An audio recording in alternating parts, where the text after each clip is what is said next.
it's not just the front of the house versus the back of the house or whatever. We're all one cohesive team. And if we're not cohesive with those little things that happened in the past, then the guests are going to feel it. And if the guests feel it, then we lose them. If we lose the guests, then we don't have a job or we don't have the hours for everybody. And it also helps that the leader that we have in the front of the house, his name is Reggie, and he's been just right there with me every step of the way. Him and I just have a really strong relationship, and we just make sure that our team sees that between the two of us, and also they feel it for sure. Because if you don't feel it, you're not going to follow it. Welcome back, everyone, to the podcast. 3 things: experience, cool under pressure, inspired leader. These attributes describe my guest, Chef Joshua Karther of Water's Edge at Hyatt Lodge in the beautiful suburbs of Chicagoland. I was so excited to speak with Joshua because he and I had so much in common. He's so about hospitality, and we talked about the difference between empowerment versus delegation, true leadership, and what it means to motivate and inspire people for greatness and to get the most out of your people, as well as the delicate balance and chemistry between front of house and back of house, and what it takes to not only run several dining venues within the lodge, but also run catering and weddings and having all those balls in the air. We're talking finance, marketing, best practices. This episode has it all, so stay tuned. You're tuned in to the Restaurant Rockstars podcast. Powerful ideas to rock your restaurant. Here's your host, Roger Bodwin.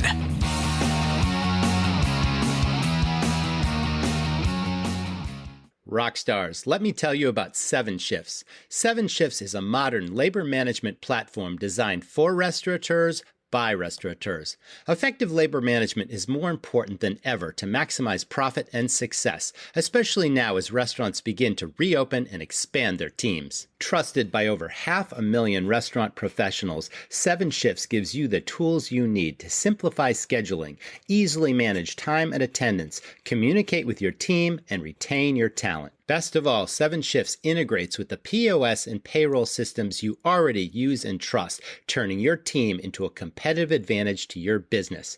Right now, Restaurant Rockstars listeners can get 3 months absolutely free. Get started now at 7shifts.com/restaurant rockstars. That's the number 7, SHIFTS.com/restaurant rockstars to get 3 months of industry leading labor management for free. Now, on with the episode. Welcome back, everyone, to the Restaurant Rockstars podcast. Our mission here is to reignite your fire, your passion, why you originally got into this business in the first place. So, of course, these are engaging topics that help you transform your business and move it forward. I'm really excited today. With me is Chef Joshua Karther, and he is with Water's Edge at Hyatt Lodge in Chicagoland. Welcome to the show, Joshua. Thank you very much for having me. I'm really excited to be here. Do you like being called Joshua or Josh? I go by Joshua, so you hit it right on the mark. Right on. Okay, so Joshua, you will be. So before we begin, Joshua, let's talk about your passions. What do you do when you have some free time? What do you do outside of cooking, outside of being a chef, at a prestigious property? Well, outside of here, I'm very family oriented. I have a wife and 3 kids, so anytime I'm not here at the property, I'm spending as much time as I can with them. I also like to learn a lot of DIY projects with building and home maintenance. So that's keeps me pretty busy at home doing that. That's fantastic. Doing the upkeep of the house. How old are your kids? I have a 22-year-old, a 13-year-old, and an 11-year-old. Oh, no kidding. All right. Well, I got 2 teenage daughters. So you're right in the middle. You're all over the map. That's fantastic. So I'm sure that keeps you really busy. Great. Yeah. So Joshua, let's talk about, my audience knows I always ask the backstory question because everyone started somewhere. Everyone's got inspiration, motivation, why they got into this business. Obviously, you're very passionate about food and cooking. Where did it all begin for you? Oh, it really began years ago, obviously.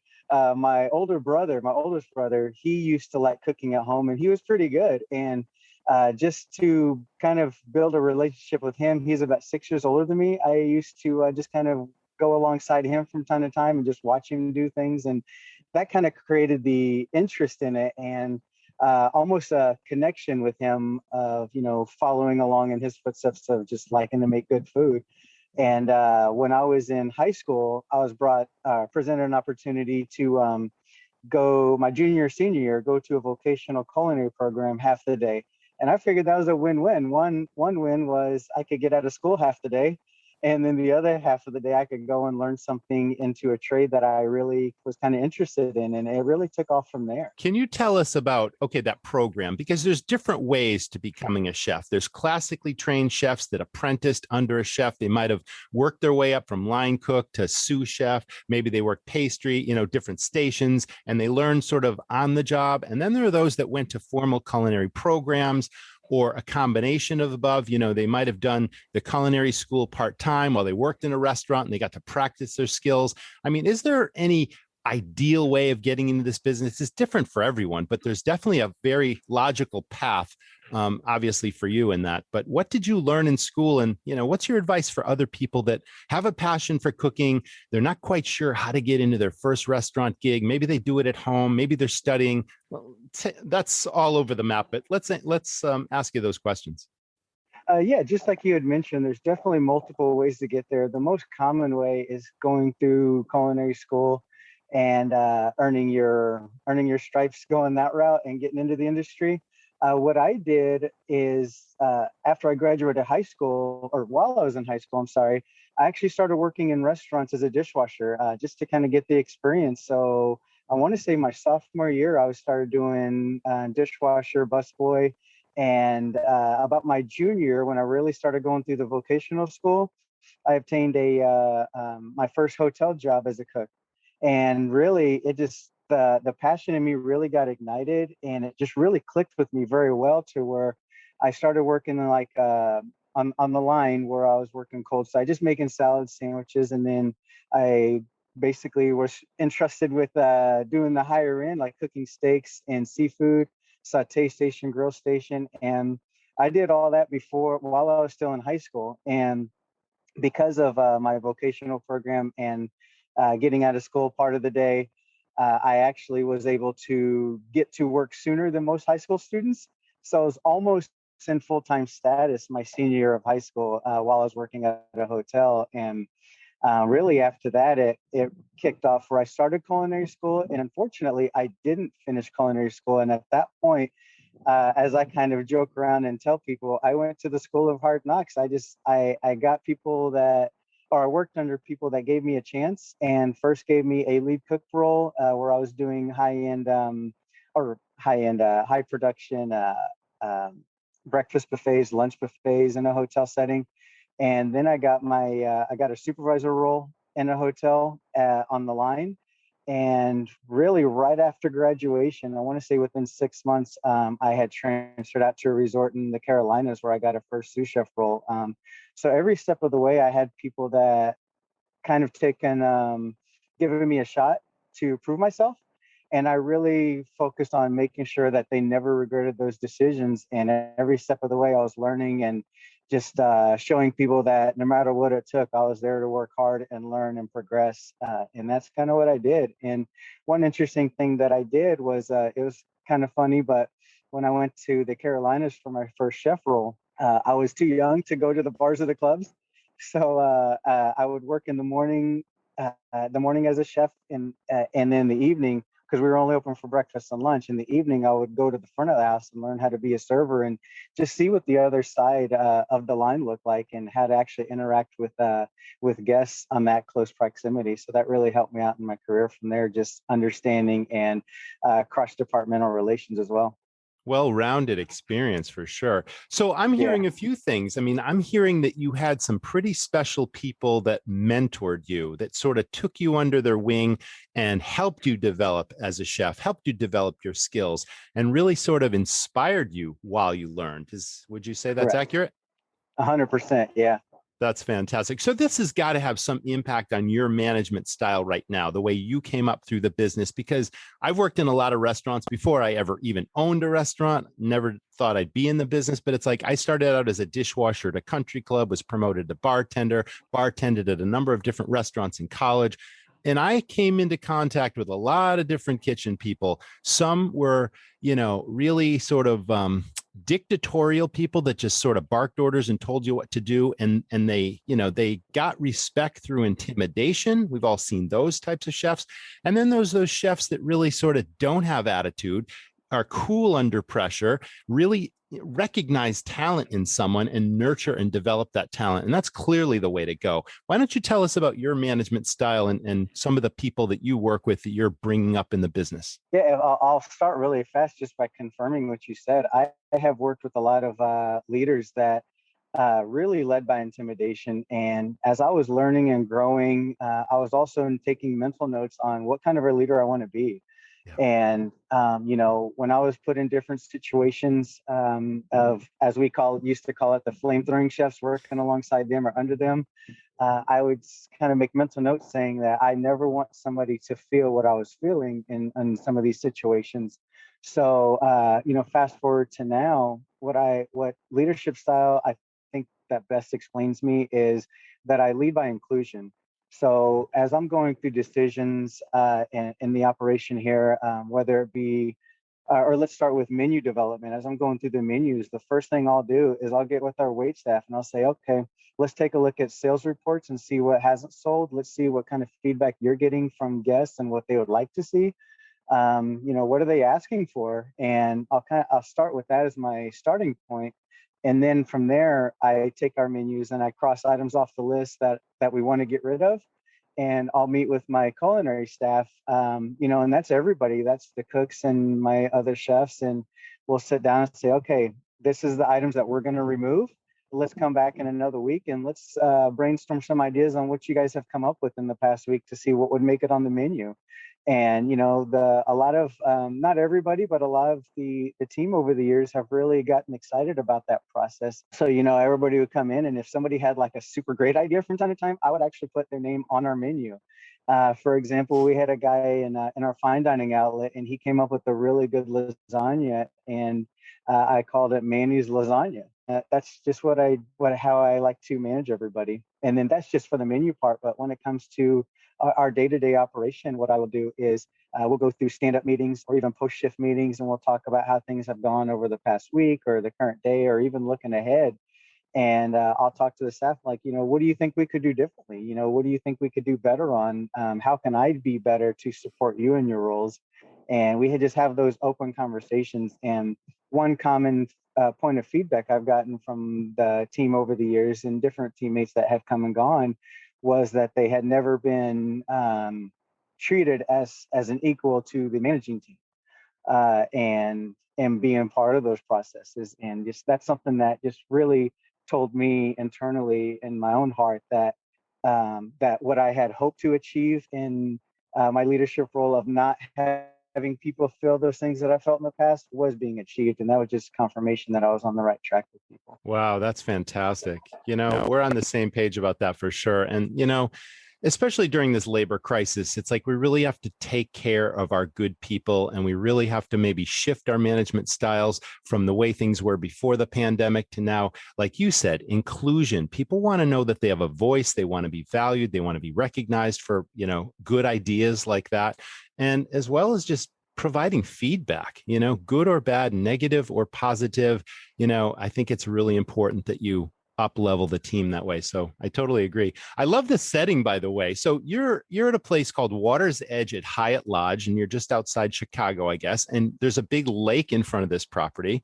So let's talk about the different dining venues within Hyatt Lodge. Now, I know we have Water's Edge that we talked about. There's also something called the Hearth Lounge. There are private parties available. Are you managing the whole food and beverage for those three venues, or? That is correct. Yeah. Okay, cool.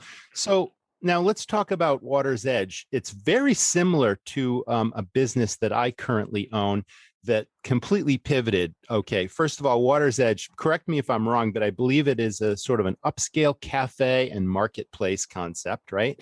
And you're offering breakfast, you're offering lunch, that sort of thing. Really, really nice salads and wraps and beautiful sandwiches. And your reviews are excellent, by the way. You've got really strong reviews for both food quality and taste profiles, as well as excellent service. So that's a tribute to you.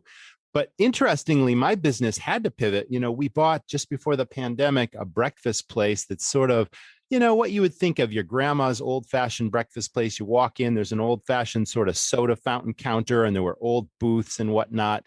And people would go there and gather for Benedicts and omelets and coffee. And it was, your traditional breakfast place, right? And then the pandemic hits and we had to completely shift it. Dining inside was completely restricted. We had to rip all the booths out, totally reimagine the space and turned it into a market that still offered takeout Benedicts and omelets and pancakes and sandwiches and similar things, I think, to what you're doing. Did you have any pandemic challenges? Like what happened to you when the pandemic hit and how did you adapt to that? Oh yeah, for sure. So we actually, unfortunately, shut down our hotel for about 3 months. We closed down in March of 2020, Mm-hmm. and we reopened in July.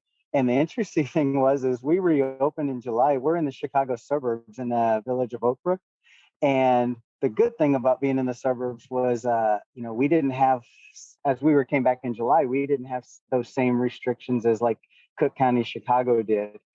So as people were trying to get out and do something, we were a good place where, because of our lakeside dining, we were doing a lot of things outdoors, like doing some cookouts where people could come and dine in outside or even just Nice. take it to go to the rooms. We did like grill cookouts. For a little bit, we had crab leg dinners going on. And, we were only open for the weekends at the time, which worked out really good because that's when everybody was trying to get out of their homes and do something was during the weekends. And we have a really good size swimming pool that has a lot of draw for families.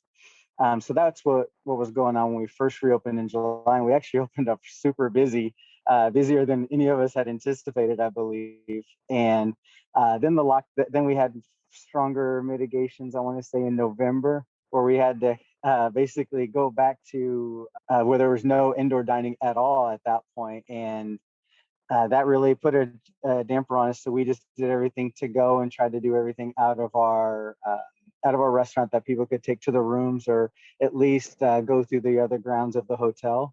Now, again, like I mentioned, with our indoor swimming pool that drew a lot of families here, that really gave them brought the more clientele again on the weekends where we were very steady through the weekends. And this was all through the winter period. And then during the weekdays, we were closed in our outlets, but the weekend kind of kept us alive. And as this year's coming up now, and the restrictions have lifted, we definitely have a lot of social events, business, group business is slowly coming back, but we're really kicking off on weekends. Like this past weekend, we had 7 weddings over the weekend. Unbelievable. And yeah, wow. so, we're you had a still few trying to balls in figure the out air, how to huh? It's like, dun, dun, dun, dun, dun, dun, dun, dun. Wow, that's challenging. I could Yes. see one wedding and running the other food and beverage venues, but having 7 weddings simultaneously. Talk about strategic planning, efficiency, organization, having a team you can count on and having a plan, right? I mean, all that goes into it, of course. Exactly. And you're like the air traffic controller with the vision. You know what's got to happen. You know what the brides and the wedding party's expectations are. You know what your guests' expectations are in the restaurants. And somehow you got to pull all this together.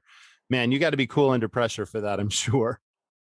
Yeah, for sure. And one of my early mentors, that was one of the things I learned was he was always very calm and he kept things upbeat, because this, as we all know that's in this industry, it's a stressful environment. It is. And if you're not looking for ways to stay on top of your stress levels, then it can easily take hold of you. So that's actually one thing that I focus on throughout all the chaos going on or organized chaos is Yes. I just focus on my team. We make sure the communication is there, the organization is there. But as we're going through all the firing times and, handling all the parties going out and also the restaurant, my whole focus as well is making sure that obviously food safety is on the forefront, but also that my team isn't feeling the stress. And I do everything I can to make sure that they feel upbeat. And they feel supported. And I'm just kind of like how I am right now. This is actually me on the daily basis during the stress levels of just being excited, being energetic, and just keeping people upbeat. So that way they don't really think about the stress that we're in, Yeah. Now you have a discerning clientele, of course. You've got an upscale property, suburb of Chicago, of course.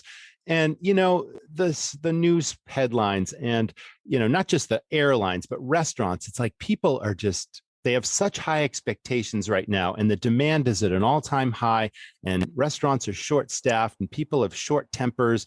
And it's a real challenge somehow just to deliver on expectations and have, certain customers that are rude and are attacking staff, even though staff have no control over what's happening. Did you have any challenges when you got back in July? You said things kind of took off again. Did your clientele really kind of understand? Were they flexible? Did you do much communication about, okay, we're shifting now, we're doing takeout to the rooms, this is what we have to do? I mean, there had to be a communication process there, but bridging the gap between what the expectations were before to now what the new normal, new expectations are. How did that all happen at your property?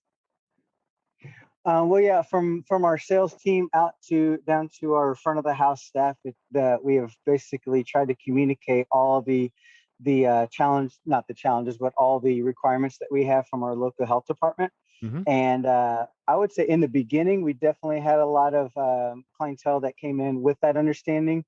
And as we got closer to November, some of that understanding kind of went away, and even especially more into this year as a lot of the restrictions were lifted, things were opening more. Everybody's like, okay, we're good. We can go back to how everything was and get COVID behind us.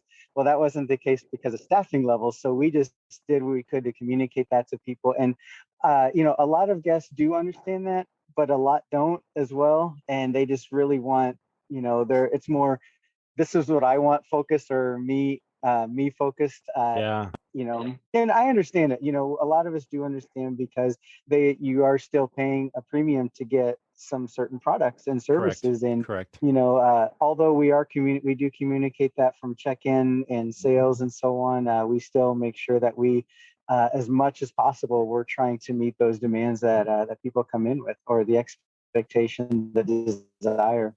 That's exactly what you have to do. So it sounds like you're handling that as you should. Now, how is this crazy labor crisis affecting you and your property right now? And how are you tackling that challenge? Well, it definitely hits us just like everybody else. And, when we came back, I was, myself, as well as the culinary team, we came back with no dishwashing team. So we were cooking everything, washing everything, going back to cooking, and just kind of back and forth. And it's definitely not something that's been answered at this point, because we still try to, we have so many positions open and we just aren't getting applicants, or some of them that do for a while, we would get applicants and people wouldn't show up for interviews. Yes. We've had to rely on temp agencies as well. And temps would book, we call it a gig, and then not show up. But with all those challenges, really the way that we've come around it is, it's really brought us as an entire hotel, not just the culinary department, but an entire hotel, to really come together even stronger than any of us ever have in the past. And the perfect way that I kind of explain it is, it brought us all together more as a family. So it's even surpassed the team, but more as a family, where we look at each other, we see people in need, and we're helping out in any way, shape, or form that we can. I've had some of my cooks help out in housekeeping. I myself was in housekeeping once, and I realized that's a tough job. And vice versa. We've had a housekeeping team, banquet serving staff help out in the dish room. And these are things that really didn't happen before the pandemic, but all of us are really pulling together to get the job done, because at the end of the day, if our guests aren't feeling that they're taken care of, regardless of the challenges, they're not going to come back. And it's everything that we can do to pull together to make sure that the guests feel like, one, they got the value; two, that they had a memorable experience, especially with the weddings, social events, and the safety with the corporate groups coming in. So, it's definitely a team family effort for all of us to come together to do that. I think you mentioned, you made it really clear to us, your management style is really helping you to keep your team happy and together. Do you have any particular motivational tools? Are you using recognition and rewards programs on a regular basis? It's like, how are you keeping that ship, elevated and keeping morale high? The first thing, and I feel like it's the most basic thing, and that's just throughout the shifts, at the end of the shifts, or even the next day, I just check in with the guys myself. The guys, I have some ladies in the team too. I'm sorry. No, that's I fine. just check in with the team as well, Yeah. and we just talk about, hey, thank you so much for what you did, and really appreciate it. And that's the most basic thing that we can do now. So there's things that I want to do in terms of recognition, with bringing in some certain staff meals and stuff. And we haven't gotten to it yet, but we will be doing that now. And it's only because we get through the days and we just look at the clock, and our clock is not our friend. And Right. we'll come in, it's 5 a.m. Next thing I know, it's 10 p.m. at night, and we're just at that point telling everybody, thank you. So for recognition programs, they are getting put into place, but just on the daily basis, I just make sure that everybody feels like they are valued. One thing that I have brought in the team together on from time to time is my goal, and I mentioned this to him in like a stand up. At the end of one busy wedding weekend, and that was that for everybody there that was there, the culinary team and the dishwashing team, was my goal is to make sure that everybody there felt like their talents that they bring to the table was cherished and not used. Now, in lots of restaurants, I mean, chemistry between the staff is so important, and obviously that lead by example helps that situation quite a bit.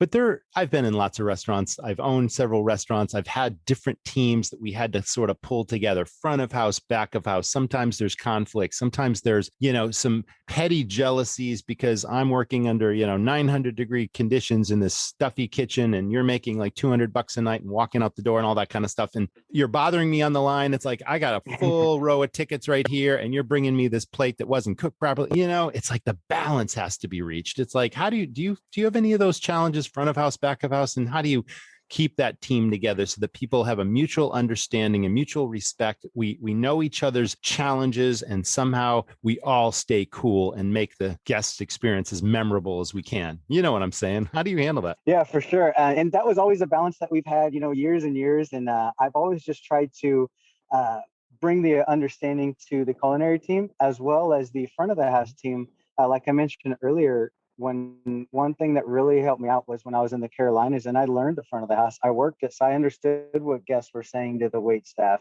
I felt it, I experienced it.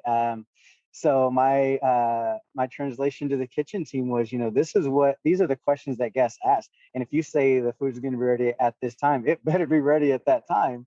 And so we got to make sure that our communication is on point.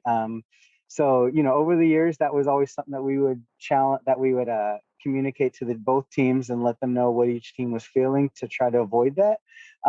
Some successes, some not, but definitely in the current climate that we're in, that's one thing that we've really been focusing on. And I've been telling my culinary team that as we're rebuilding, we're coming out of COVID, this is a chance for us to really rebuild with the team that everybody works together, with the team mindset that it's not just the front of the house versus the back of the house or whatever. We're all one cohesive team. And if we're not cohesive with those little things that happened in the past, then the guests are going to feel it.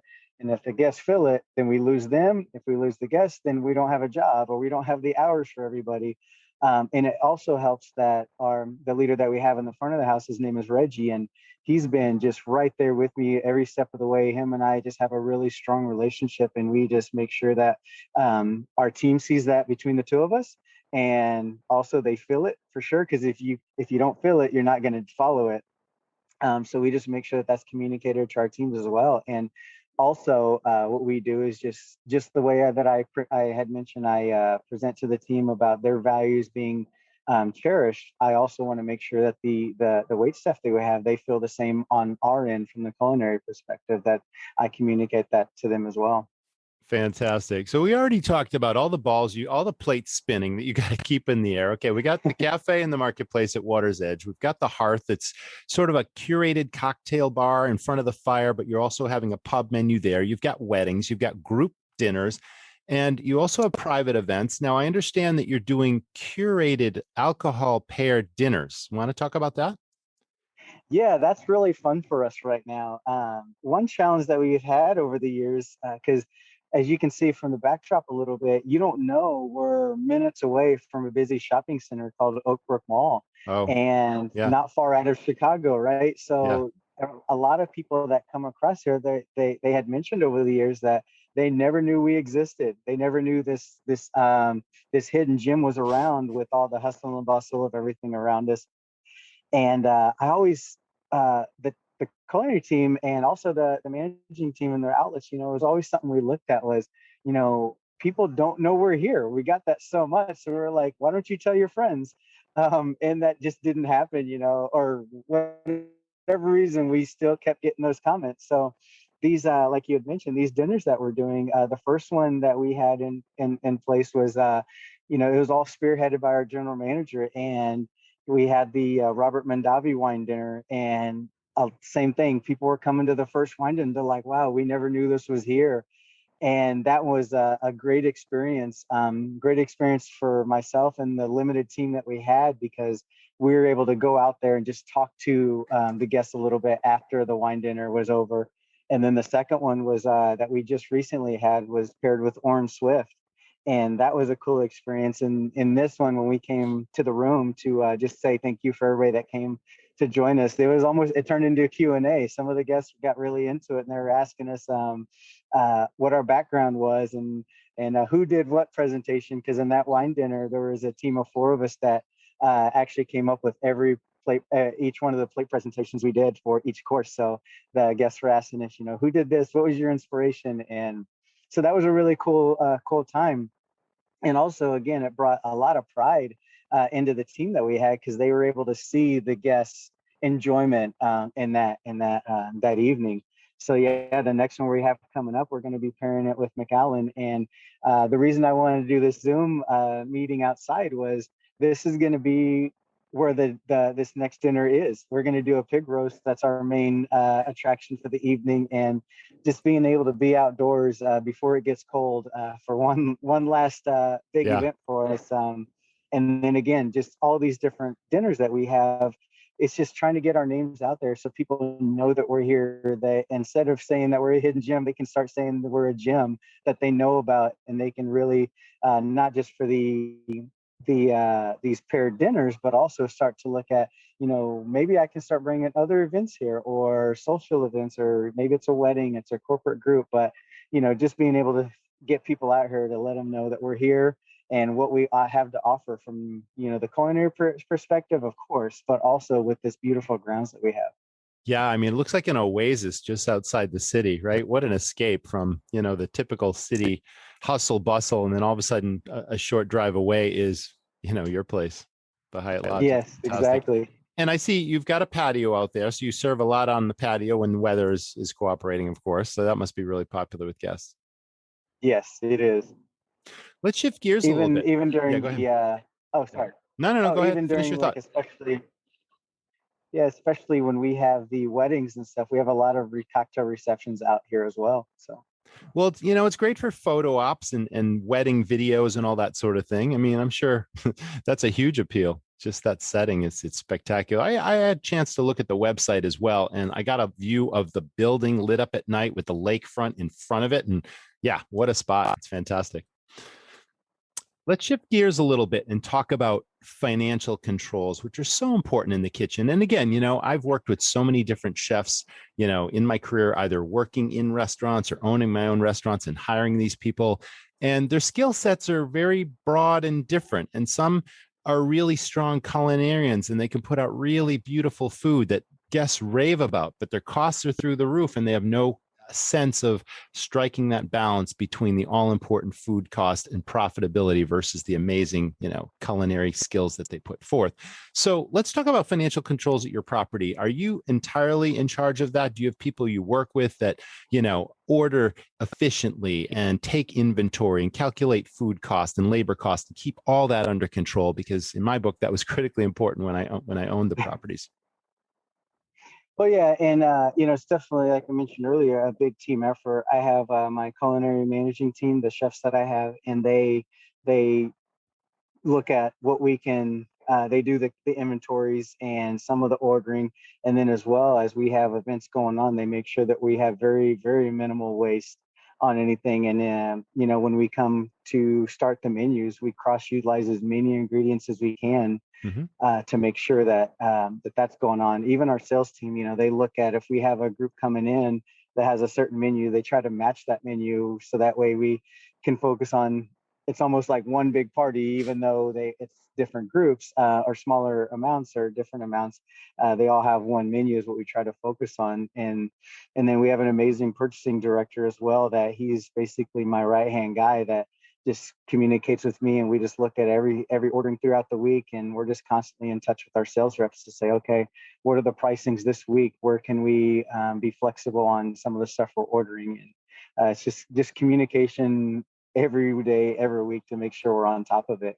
But even, again, just the menu development, some of the stuff that we developed was just like, we'll just have market seafood for some of the things, just to try to be flexible with that as much as possible. Excellent. Awesome.